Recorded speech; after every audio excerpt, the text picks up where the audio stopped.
short duration discussion. Notices have been received from the following members to raise a discussion.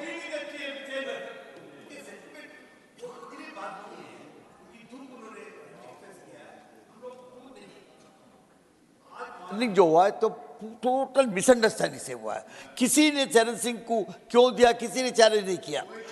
धन्यवाद। अब इस विषय में बहस नहीं, इसको माननीय सर भाई अपॉलॉजी कर, भाई अपॉलॉजी। माननीय चेयरमैन ने अपनी वेदना प्रकट की है, पूरा सदन उनके साथ है, हमें इस पर बात करनी चाहिए। नहीं, बिल्कुल नहीं। फिर पुनः वही आचरण। No, now honourable chairman has called for short duration discussion. Nothing is going on record mister Keshav, doctor Keshav.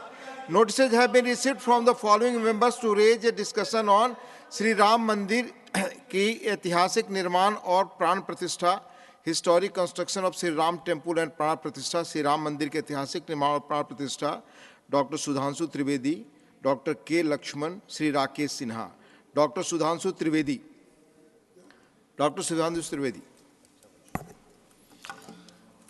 माननीय सभापति महोदय, आज जब हम लोग इस कालखंड में खड़े हुए हैं तो मुझे लगता है कि जब मैं किशोरावस्था में था और श्री राम जन्मभूमि का आंदोलन प्रारंभ हुआ था, उस महान यज्ञ में जिसमें करोड़ों लोगों ने कई पीढ़ियों तक अपनी आहुति दी, उसकी पूर्णाहुति देखते हुए देखना अपने आप में एक बहुत सुखद अनुभव होता है। और यह काल इसलिए भी अधिक महत्वपूर्ण है कि यह भारत के अमृत काल का ही कालखंड नहीं है, बल्कि श्री राम मंदिर के माध्यम से शताब्दियों से सोई हुई भारत की चेतना के पुनः उठकर अग्रसर होने और विश्व को नया संदेश देने का एक संधिकाल भी है। और इसलिए मैं ये कह सकता हूं कि मेरे मन में एक भाव आया कि ये ऐसा काल था जिसमें बहुत कुछ असंभव लगने वाली चीज भी साकार रूप धारण हुई है। तो मेरे मन में यह भाव आया कि मानो अक्षर सभी पलट गए भारत के भाल के, साकार हुआ स्वप्न हर बला को टाल के, नए क्षितिज उभर रहे हैं अमृत काल के और दिव्य दर्शन हो रहे हैं श्री राम लाल के। मान्यवर, भगवान राम उस भारत की स्व की अनुभूति है जो भारत के स्वतंत्रता के बाद निश्चित रूप से प्रकट होनी चाहिए थी, जो अनादिकाल से भारत में उत्तर से दक्षिण तक, उत्तर में यदि गुरु गोविंद सिंह जी ने गुरुमुखी में रामावतार लिखा तो दक्षिण में तमिल में कंबन ऋषि ने वही रामावतारम नाम से ही लिखा, तो बंगला में कृतिवास ने यदि लिखा तो हिंदी में तुलसीदास ने लिखा, तो उत्तर दक्षिण पूरब पश्चिम से सब तरफ भारत के प्राण को अनुप्राणित करने वाला यह तत्व था। इसीलिए महात्मा गांधी ने भी जिस समय स्वतंत्रता आंदोलन की शुरुआत की तो अपना राजनीतिक दर्शन रखा था राम राज्य, और प्रतिदिन का भजन रखा था रघुपति राघव राजा राम, अंतिम शब्द रखा था हे राम। परंतु हे राम, मैं ये कहना चाहूंगा उन राम को भी प्राण प्रतिष्ठित करने में इतना संघर्ष करना पड़ा जो भारत के समाज से लेके आध्यात्म और मन तक विद्यमान थे, जिसे हम लोग उस आंदोलन के समय कहते थे कि ये तन प्रभु राम का, मन प्रभु राम का, तो हर क्षण बोलिए जय श्री राम की, आस प्रभु राम की, श्वास प्रभु राम की, तो प्रति क्षण बोलिए जय श्री राम की।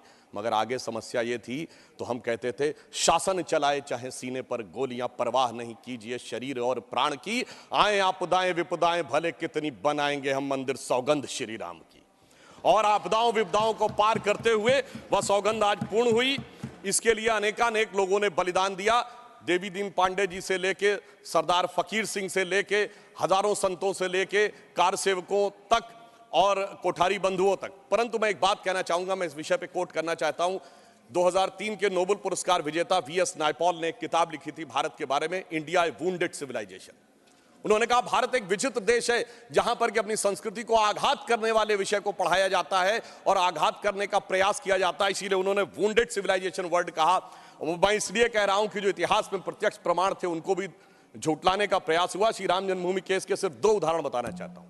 जब मुकदमा चला तो ये पूछा गया कि भाई पिछले उदाहरण दीजिए कोई शताब्दियों के, तो विपरीत पक्ष के पास कोई उदाहरण नहीं थे। हमने फॉरेन ट्रेवलर्स के उदाहरण कोट किए। विलियम फिंच नाम का ब्रिटिश ट्रेवलर आया 1610-20 के आसपास, उसने कहीं पर मस्जिद का उल्लेख नहीं किया, सिर्फ मंदिर का उल्लेख किया। फ्रेंच ट्रेवलर आया जोसेफ टिफेंथलर 1720 के आसपास, तो वो कहता वहां पर चबूतरा है जिसमें कि और एक पक्ष में वो मस्जिद की बात करता है और बताता है कि रामनवमी पे लाखों की भीड़ लगती है। परंतु उसके बावजूद एक मजेदार बात बताना चाहता हूं, जब से ब्रिटिश डॉक्यूमेंट आया तो जो पहली एफआईआर ऑफिशियली दर्ज हुई है नवंबर 1858 में, फैजाबाद के थानेदार को रिपोर्ट दी गई है कि 25 निहंग सिखों ने आकर कब्जा कर लिया है, यज्ञ हवन किया है और मस्जिद जन्म स्थान के सब तरफ राम राम लिख दिया। और जानते हो उस पे सभापति महोदय सिग्नेचर क्या है? मुतव्वली मस्जिद जन्म स्थान। अब बताइए, जन्म स्थान पहली एफआईआर में खुद मुतव्वली लिख रहा है और उसके बाद इस विषय को इतना बढ़ाया गया। और स्वतंत्रता के बाद मैं एक बात कहना चाहता हूं, 22-23 दिसंबर 1949 की रात को जब श्री राम लला प्रकट हुए, उसके बाद यह ध्यान देने योग्य बात है, यह समुदायों के बीच के संघर्ष का विषय नहीं था, यह भारत के स्वाभिमान का विषय था। 12 साल टाइटल सूट की मियाद होती है, 12 साल तक मुस्लिम पक्ष सुन्नी सेंट्रल वक्फ बोर्ड उसमें पैरोकारी नहीं था। 1961 में, दिसंबर 1961 में जब 12 साल पूरे होने में 4 दिन रह गए थे, तब सेंट्रल सुन्नी वक्फ बोर्ड उसमें पैरोकार बना। क्यों? कुछ सेकुलरिस्टों ने समझाया, कुछ लेफ्टिस्टों ने समझाया। और इसका उल्लेख के मोहम्मद साहब ने अपनी किताब में किया है कि मुस्लिम समाज में एक बहुत बड़ा तबका ये मानता था कि हमें इस विषय में पढ़ने की जरूरत नहीं है, परंतु राजनीति के चलते हुए भारत के स्वाभिमान का विषय ये इसका प्रतीक बना। परंतु उसके बाद कोर्ट का निर्णय आया, संपूर्ण मर्यादाओं को पूर्ण करते हुए आज ये दिन आया। तो मैं कई बार हम लोग कहा जाता है कोर्ट का निर्णय आया तो इसमें आपने क्या किया? तो मैं बताना चाहता हूं, हम जब जब सत्ता में आए 1991 में कल्याण सिंह जी की सरकार ने आकर 67 एकड़ भूमि का अधिग्रहण किया। उसके बाद याद करिए, खुदाई पर रोक लगा दी गई थी। तो अटल जी की सरकार आई तो नई टेक्नोलॉजी आ गई, ग्राउंड पेनेट्रेशन रेडार। तो रेडार मैपिंग की गई और वो कोर्ट में प्रस्तुत कर दी गई। मतलब ऑपरेशन पे रोक थी, अल्ट्रासाउंड पे तो नहीं थी ना। तो अल्ट्रासाउंड करके दिखाया गया, देखो भाई अंदर क्या है। फिर कोर्ट ने परमिशन दी और उसी खुदाई की हुई 2003 में, और उसके अंदर जो साक्ष्य निकले उसी से 30 सितंबर 2010 का Lucknow bench of Allahabad high court का जजमेंट आया, जिसने गर्भगृह श्री रामलला विराजमान को दिया। अब जब मोदी जी की सरकार आई तो क्या अंतर था? विषय सुप्रीम कोर्ट में आ चुका था। सबसे बड़ी समस्या यह थी कि सुप्रीम कोर्ट में सारी की सारी प्रोसीडिंग सिर्फ इंग्लिश में होती है और वहां सारे डॉक्यूमेंट्स जो हजारों हजार पेज के थे उनको इंग्लिश में ट्रांसलेट करना था विद ऑथेंटिक डॉक्यूमेंट्स, जिसमें अरबी फारसी के भी थे, संस्कृत के भी थे, सबके थे। तो हमारी सरकार में आने के बाद अगर 60 साल उसमें लगे थे, हो सकता 50 साल इसमें भी लग जाते, क्योंकि बहुत से लोग वकील का चोला ओढ़कर खड़े होकर ये भी कहते थे फलां साल के पीछे ले जाइए इस जजमेंट को। मगर मोदी जी की सरकार ने आने के बाद 24/7 लगाकर सारे के सारे जो डॉक्यूमेंट्स थे उनका केवल 2-3 वर्षों में ट्रांसलेशन किया और उसके बाद जाके कोर्ट में अर्जी लगाई कि डे टू डे हियरिंग होनी चाहिए, क्योंकि हमारी सरकार तो उसमें विचार करती थी कि हनुमान तेहि परसा करि पुन कीन्ह प्रणाम, राम काज कीन्हे बिनु मोहि कहां विश्राम। और फिर आपने देखा कि वो जब जजमेंट आया, और ये भी एक सुखद संयोग देखिए कि मान्यवर, हमसे टीवी डिबेट में अक्सर बहुत पूछा जाता था कि आ गए भाजपा वाले, कहते हैं रामलला हम आएंगे, मंदिर वहीं बनाएंगे, तारीख नहीं बताएंगे। महोदय, राम का मंदिर कोई इमारत नहीं थी, ये भारत की भव्यता का आगाज था। और वो तारीख कोई तारीख नहीं थी, वो काल की गति थी। और वो तारीख क्या थी मैं बताना चाहता हूं। जब रामलला इस मंदिर में आए हैं तो वो तारीख आई है, 4 करोड़ गरीबों को घर लेकर आई है, 11 करोड़ लोगों के लिए शौचालय लेके आई है, 54 करोड़ लोगों के लिए जनधन अकाउंट लेके आई है, हर गांव में बिजली, हर गांव में सड़क लेकर आई है। और इतना ही नहीं, हर शहर में हर राज्य में एयरपोर्ट लेकर आई है, समुद्र पे सबसे बड़ा सेतु अटल सेतु लेकर आई है, और चिनाब नदी पे दुनिया का सबसे ऊंचा पुल चिनाब का पुल लेकर आई है, हाईएस्ट एफडीआई लेके आई है, हाईएस्ट फॉरेन एक्सचेंज रिजर्व लेके आई है, फास्टेस्ट ग्रोइंग इकोनॉमी लेके आई है। और जनाब, वो फिल्म का डायलॉग होता था, तारीख पे तारीख, तारीख पे तारीख वाला इंडियन पैनल कोड को तारीख का हिस्सा बनाकर भारतीय न्याय संहिता लेके आई है, जो 3 साल के अंदर सारी तारीखों को खत्म कर देगा।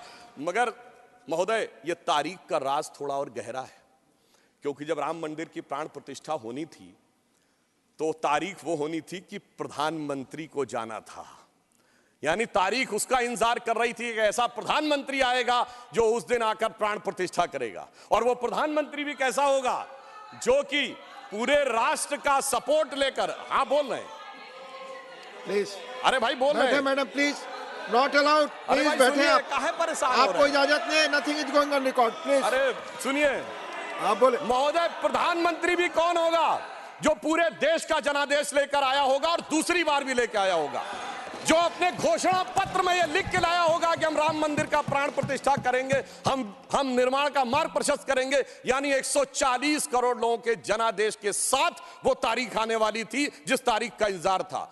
और महोदय, सिर्फ तारीख इतनी नहीं थी मान्यवर, अगर शास्त्रीय ढंग से प्राण प्रतिष्ठा होनी थी तो 11 दिन का उपवास रख के तपस्या भी करनी थी। तो ऐसा भी प्रधानमंत्री आने वाला था जो संकल्प लेकर 11 दिन की तपस्या करे। और मैं महोदय एक और बात कहना चाहता हूं, 11 दिन नारियल का पानी पी के हम में से कितने लोग तपस्या कर सकते हैं महोदय? वो जो हर नवरात्र ऐसे रहता हो उसी के तपस्या का वो अभ्यास होगा। और मैं बताना चाहता हूं, स्वामी गोविंद गिरी जी जो कोषाध्यक्ष हैं न्यास के, उन्होंने जब उपवास तोड़वाया तो उन्होंने कहा मैं तार्किक व्यक्ति हूं, मेरे मन में संदेह था। तो जब इनकी माताजी जीवित थी तो मैंने उनसे पूछा था, तो उन्होंने कहा 40 वर्षों से अभ्यास है ये उपवास रखने का, इसलिए 11 दिन शासकीय कार्य रखते हुए भी वो उपवास कर पाए। ऐसे व्यक्ति की प्रतीक्षा थी तारीख को। और फिर दक्षिण में जाकर, चाहे नासिक हो और फिर चाहे गुरुवायूर का मंदिर हो अथवा रामेश्वरम में खड़े होकर जब प्रधानमंत्री जी 22 कुओं के जल से स्नान कर रहे थे, जो भारत के संपूर्ण क्षेत्र का प्रतिनिधित्व करते हैं, तो यह संदेश था दूर दक्षिण सिरे पर खड़े होकर कि देखिए ये राम है जो घट घट में व्याप्त है पूरे उत्तर से दक्षिण तक। और उस तपस्या से प्रकट होने के बाद उस प्रधानमंत्री की दरकार थी तारीख को, क्योंकि राम का काज कौन कर सकता है? गोस्वामी जी लिख गए हनुमान चालीसा में, सब पर राम तपस्वी राजा, जिनके काज सकल तुम साजा। अगर राम तपस्वी राजा थे तो तपस्वी प्रधानमंत्री भी होना चाहिए था वो करने के लिए। और इस तारीख का इंतजार था, तारीख का ये राज समझने के लिए। हम आपको समझाएंगे भी तो शायद आप नहीं समझ पाएंगे। और इसीलिए मैं कहना चाहता हूं कि इतना ही नहीं, महत्वपूर्ण बात यह थी कि सब कुछ शांति और सौहार्द से निपट गया। जब राम मंदिर का मुद्दा उठा था तो कितने प्रकार की चीजें होती थी। इसके लिए हमें निश्चित रूप से सरकार, प्रधानमंत्री को धन्यवाद देना चाहिए। पूरे देश में जिस प्रकार का सौहार्दपूर्ण वातावरण रहा। और महोदय 90-92 में भारत ही नहीं अगल बगल भी बहुत कुछ हुआ था। अब की अगल बगल में भी शांति बनी रही, ये तपस्वी राजा का प्रताप था। और इतना ही नहीं महोदय, अबू धाबी में भी मंदिर बनने जा रहा है। मुझे लगता है भारत के लिए अमृत काल में सांस्कृतिक गौरव का इससे बेहतर काल नहीं आ सकता था कि राम मंदिर भी बन रहा है और अबू धाबी में भी मंदिर बन रहा है। और मैं एक और बात कहना चाहता हूं महोदय, यह हिंदू मुस्लिम का विषय नहीं था, यह भारत के जय और विजय का विषय था। और उससे भी बढ़कर यह मूल्यों का विषय था। कौन से मूल्य थे? एक मूल्य वो जिसमें भगवान राम उस मूल्य के प्रतीक बनते हैं जिसमें 4 भाई हैं, पिता के एक वचन पर वन चले जाना, दूसरे भाई का जंगल जाना, तीसरे भाई का खड़ाऊ रखकर शासन करना, एक ये परंपरा थी। और दूसरी परंपरा वो जिस बाबरी परंपरा में भी 4 भाई थे, शुजा, मुराद, दारा और औरंगजेब। एक ने 3 को कत्ल कर दिया, बुढ़ापे में बाप को जेल में डाल दिया। और इतने पे भी संतोष नहीं हुआ, बल्कि सर काटकर थाली में रख के जेल में बंद बाप के पास भेजा। आप किसी मत को मानने वाले हो, अपने घर में क्या देखना चाहते हैं, भाई की खड़ाऊ या भाई का सर? इन 2 मूल्यों के अंतर का यह प्रतीक था। इसका हिंदू मुस्लिम से कोई नहीं था। और मैं अपने विरोधियों को बताना चाहता हूं, मान्यवर, उर्दू में भी एक रामायण लिखी गई है, चकबस्त रामायण, और उसमें इसी मूल्य को अप्रिशिएट किया गया है कि जब भगवान राम राजा दशरथ से अनुमति लेकर जाते हैं तो उर्दू के प्रसिद्ध शायर चकबस्त ने, और वो लखनऊ के रहने वाले थे, उन्होंने लिखा है, रुखसत हुए वो बाप से लेकर खुदा का नाम, रुखसत हुए वो बाप से लेकर खुदा का नाम, और राहे वफा की मंजिलें अव्वल हुई तमाम। यानी उनको तो दिखा कि राहे वफा की कौन सी मंजिलें हैं जो अव्वल हो रही हैं। मगर क्या बताऊं महोदय, एक फैक्ट बताना चाहता हूं। 22-23 दिसंबर 1949 की रात को जब श्री राम लला प्रकट हुए तो सबसे पहले वो रोशनी किसने देखी थी? वो यूपी गवर्नमेंट का एक सिपाही था जिसका नाम था अब्दुल बरकत। उसने बाकायदा मजिस्ट्रेट के सामने बयान दिया है कि रात में उसको दिव्य रोशनी दिखी, और जब दिव्य रोशनी हटी तो वहां पर श्री राम लला विराजमान थे। अब्दुल बरकत को रोशनी 1949 में दिख गई, मगर कुछ सियासत वालों को रोशनी 2024 में नहीं दिख रही है। और मैं आपको बताना चाहता हूं, बाबरी पक्ष के पैरोकार थे इकबाल अंसारी, और यह उदारता देखिए कि सबको बुलाया गया, विरोध करने वालों को बुलाया गया, ट्रस्ट के द्वारा गोली चलाने वालों को बुलाया गया, और इकबाल अंसारी को ही बुलाया गया। और इकबाल अंसारी प्राण प्रतिष्ठा में आ गए। उनका इकबाल तो बुलंद हो गया, मगर इन लोगों का इकबाल जमींदोज हो गया। और मैं ये भी बताना चाहता हूं, उसका एक कारण है। ऑन द लाइटर नोट, इसको कोई पर्सनल ना ले महोदय, ये कहा जाता है कि हमारे यहां राम का तत्व या ईश्वर का तत्व कौन नहीं समझ पाता है? जो कामी, क्रोधी, लोभी, खलकामी हो। और राजनीति में वो नहीं समझ पाता जो सेकुलर और वामी हो। अब मैं ये बताना चाहता हूं महोदय कि जो लोग कहते हैं भगवान राम ने अपने जीवन में ये मंदिर किस चीज का प्रतीक है, कई लोग एक आध कोई शब्द लेकर बगैर पढ़े हुए, बगैर उस भाषा को जाने हुए अपनी बात कहने लगते हैं। तो मैं बताना चाहता हूं भगवान राम ने कौन मेरा भक्त है इसका बाकायदा उदाहरण दिया। उन्होंने लिखा है, जात पात कुल धर्म बड़ाई, धन बल परिजन गुण चतुराई। इन 10 चीजों से मैं नहीं मिलता। मैं कैसे मिलता हूं? भक्ति से मिलता हूं। ये सारी 10 चीजें हो किसी के पास और भक्ति ना हो, तो उन्होंने कहा भगतहीन नर मोहे ऐसे, जल बिन बारिध लागे जैसे। अर्थात अगर ये सब कुछ हो, जात पात कुल धर्म बड़ाई ये हो, भक्ति ना हो तो ऐसा जैसे बादल हो उसमें पानी ना हो। इसलिए भगवान ने इस बात का संदेश दिया। और मैं एक विषय और कहना चाहता हूं, जब राम मंदिर का निर्माण हो रहा था तो कहा जाता था साहब वैज्ञानिक प्रमाण दीजिए। मैं बस एक बिंदु विज्ञान का भी और बताना चाहता हूं।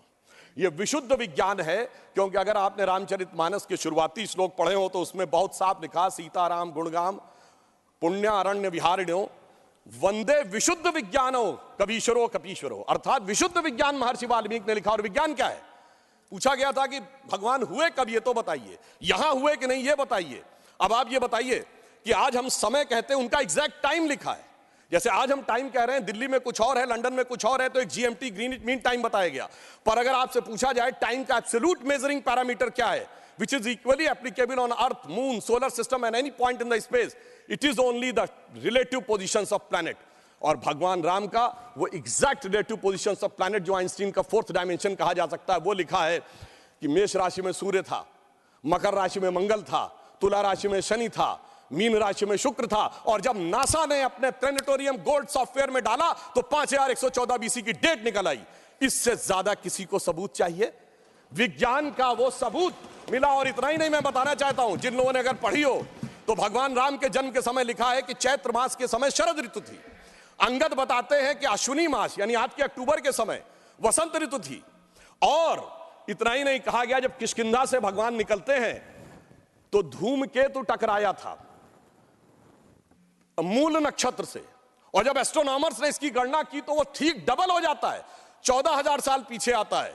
इसका मतलब प्रमाण देखने हैं तो प्रमाण जमीन के नीचे से भी निकले, शाही फरमानों से भी निकले और आसमान से भी निकले। समस्त मर्यादाओं को पूर्ण करते हुए हमारे ये इस विषय के ऊपर आए। और मैं एक बात और कह दूं, कभी कहा जाता था महर्षि वाल्मीकि ने तो रामायण भगवान राम के पैदा होने से पहले लिख दी थी, और कहा जाता है भविष्य में जाके लिख दी। कहा जाता है गप है, बकवास है, कैसे हो सकता है। महाभारत कहा जाता है वेद व्यास ने भूतकाल में जाके लिखी, वैशंपायन के समय। अरे ऐसा कैसे हो सकता है? मैं पूछना चाहता हूं 1916 में आइंस्टीन की थ्योरी ऑफ रिलेटिविटी देने के बाद अब time travel forward, time travel backward बकवास है क्या? अगर किसी ने साइंस नहीं पढ़ी है तो उसे समझना चाहिए। मगर मैं ये नहीं कहना चाहता हूं इसको कह के, मैं कहना चाहता हूं हमारे ऋषि त्रिकालदर्शी थे और ये टाइम ट्रेवल तो बहुत छोटी बात थी जो अब धीरे धीरे लोगों को समझ में आ रही है। और मैं एक विषय और कहना चाहता हूं, हम सब ने भगवान राम के मंदिर तो देखा, वहां पर दूसरा सबसे बड़ा मंदिर कौन सा? हनुमानगढ़ी का। आपने हनुमान जी के सैकड़ों हजारों मंदिर देखे होंगे इस देश में, लवकुश का मंदिर देखा है कभी? नहीं। हमारे यहां पुत्र का महत्व नहीं है, शिष्य का महत्व है, भक्त का महत्व है। हमारे यहां बायोलॉजिकल सक्सेशन का महत्व नहीं है, स्पिरिचुअल सक्सेशन का महत्व है। इसीलिए द्रोणाचार्य के बेटे का स्थान ऊंचा नहीं है, शिष्य का स्थान ऊंचा है। इसीलिए हम हर जगह गुरु शिष्य परंपरा की बात करते हैं, पिता पुत्र परंपरा नहीं होती। भगवान राम का चरित्र इस बात का उदाहरण देता है कि हर जगह आपको हनुमान जी के मंदिर मिलेंगे, वो भी राम से ज्यादा मिलेंगे। और मैं अंत में यह कहना चाहता हूं महोदय, एक बार एक डिबेट में वो कहने लगे कि भाई you are talking about the Ram temple, how does Ram temple fits in the 21st century emerging India who aspires to become a technologically advanced and become the economic superpower with the youngest population, where does Ram Mandir fits in that? मैंने कहा सुनिए महोदय, हम 21वीं सदी में भारत को सिर्फ इकोनॉमिक, इंटेलेक्चुअल या मिलिट्री सुपर पावर नहीं बनाना चाहते, हम वर्ल्ड लीडर बनाना चाहते हैं। और जब वर्ल्ड लीडर बनाना चाहते हैं तो it should symbolise the certain set of values which will inspire the world. और अगर सारे श्रेष्ठतम मानवीय मूल्यों का प्रतीक कोई एक होगा तो वो भगवान राम का मंदिर होगा, जो विश्व के सबसे श्रेष्ठतम मानवीय मूल्यों का प्रतीक होगा। कैसे? मैं आधुनिक जियोपॉलिटिक्स से बताना चाहता हूं। आज कोई एक देश किसी पर अटैक कर रहा है, रशिया यूक्रेन की लड़ाई चल रही है, चाइना का ताइवान के साथ प्रॉब्लम चल रहा है, इराक और उसका चला। क्या है डिप्लोमेसी में? नंबर 1 एनेक्सेशन, दूसरे देश को मिला लो। दूसरा है सब्जुगेशन, वहां अपना डिप्यूटी अपॉइंट कर दो। और तीसरा है डोमिनेशन, उसके साथ संधि साइन कर लो। भगवान राम ने क्या लंका को जीतने के बाद एनेक्सेशन किया? नहीं। क्या वहां पर कोई अपना डिप्यूटी बैठाया यानी सब्जुगेशन किया? नहीं। कोई ट्रीटी साइन कराई, डोमिनेशन किया? नहीं। तो मैं कह सकता हूं आज के जियोपॉलिटिक्स वर्ल्ड में जब क्लैश ऑफ सिविलाइजेशन कहा जाता है तो उसका प्रतीक वो राम मंदिर दिखेगा जो पूरी दुनिया को बताएगा कि पीसफुल कोएग्जिस्टेंस कैसे हो सकता है बगैर एक दूसरे से लड़े हुए। इसलिए मैं कह सकता हूं 21वीं सदी का महान भारत बगैर राम मंदिर के संभव ही नहीं है। और अंत में मैं सिर्फ ये कहना चाहता हूं, ये एक नया इतिहास बना है और ये हमारी सरकार और माननीय प्रधानमंत्री जी की उस दृढ़ इच्छा शक्ति का प्रतीक है जिसके लिए कहा जाता था अरे 370 कभी हटेगी नहीं, राम मंदिर कभी बन ही नहीं सकता। मगर ये वो लोग कहते हैं जो फूलों के हार पहनते हैं। हमारे प्रधानमंत्री जी अंगारों के हार पहनते हैं और जो अंगारों के हार पहनते हैं वो इतिहास को बदलने में निश्चित रूप से सफल होते हैं। इसलिए मैं अंत में ये कहना चाहता हूं, अपनी सरकार को बधाई देते हुए, श्री राम जन्मभूमि न्यास ट्रस्ट, हमने बहुत साफ कहा था हम मंदिर नहीं बनवा रहे, मंदिर न्यास बनवा रहा, हम सिर्फ मार्ग प्रशस्त कर रहे हैं। दूसरों ने कहा था कि हम वो बनवा रहे हैं। तो हम सिर्फ उनके लिए कहना चाहते हैं प्रधानमंत्री जी की तरफ से कि अंगार हार उनका जिनकी सुन हाँक समय रुक जाता है, अंगार हार उनका जिनकी सुन हाँक समय रुक जाता है, आदेश इधर कर देते हैं इतिहास उधर मुड़ जाता है। धन्यवाद। धन्यवाद। माननीय